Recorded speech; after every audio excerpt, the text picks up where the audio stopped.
Derek Spallone, glad to be alongside Chicago Sky rookie Imani Boyette. Imani, how are you feeling today? I'm feeling great. I'm blessed to be here. I'm excited.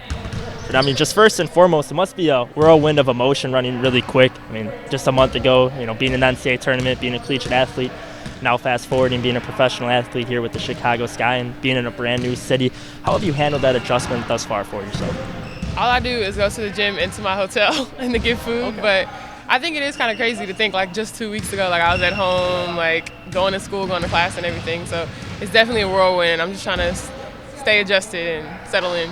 I mean, the first week, really getting underway here at training camp, how exciting has it been for you just knowing you're a part of this new era of Chicago Sky basketball and learning under one of the top WNBA head coaches in Pokey Chapman? I love Coach Chapman. I think she's awesome. And, I was just really excited. Any coach that wants me to play for them, I want to play for you. Yeah. And I think she's great. She's very straightforward. She tells me what I can do better, when I'm doing wrong. And, I just learn a lot every day. So it's great being here. And I'll definitely tell you, we were at the draft party, and she was excited to see that you were still on the board and being a part of the Chicago Sky, and we're all glad to have you here. So, yeah, and I want to go back a little bit for yourself. It seems like basketball was really in your DNA, your bloodline, your mother having a stellar basketball career and other family members, including your brother, professional athlete with the Dallas Mavericks. But what were they able to implement in your mind, especially early on in your basketball career, that prepared you for the mental aspects of the game? I think I was actually a really late bloomer because I have so much basketball in my life. I tried to run from basketball for as long as possible. So I didn't really start taking basketball seriously until high school. So coming into the draft and everything, my brother just said have fun, take this all in, because before you know it, it's gonna be right to work. You don't have a lot of time to just have fun and soak it in and have this moment. And my mom was just kind of make sure you're going to work every day. This is now a business, you know what I mean?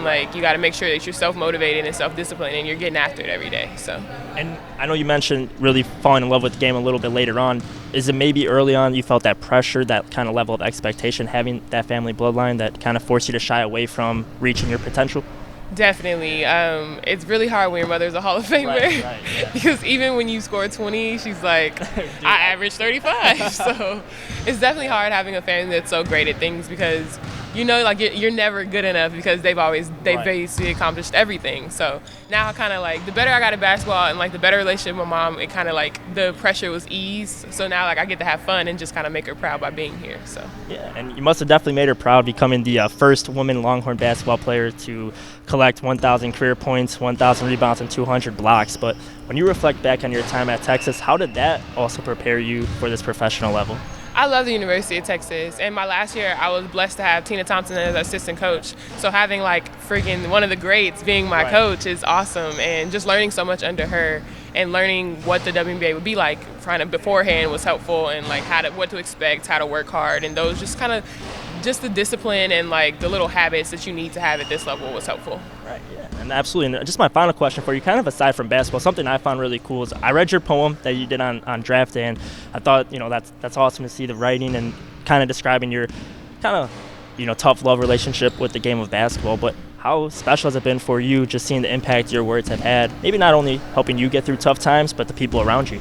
I love poetry, and I'm just blessed to have this platform to share my words and kind of help people and inspire people that have similar stories as me. So I love basketball, and it's great that I get to do what I love as a career, but also basketball gives me a platform to kind of change the world and what I think needs to be changed by speaking my words and telling my truth and helping people who have similar stories like me.